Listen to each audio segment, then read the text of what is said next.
નમસ્કાર, આપ જોઈ રહ્યા છો સ્પાર્ક ટુડે ન્યૂઝ।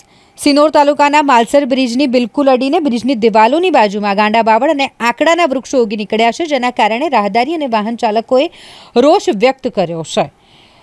ચોમાસાની ઋતુ પહેલા તંત્ર દ્વારા સાફ સફાઈ કરવામાં આવે તેવી માંગ ઉઠી છે।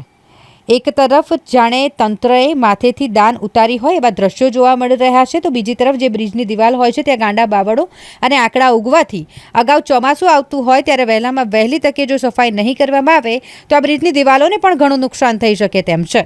તંત્ર દ્વારા તેની સાફ સફાઈ કરવામાં આવે તેવી લોકમાંગ ઉઠી છે।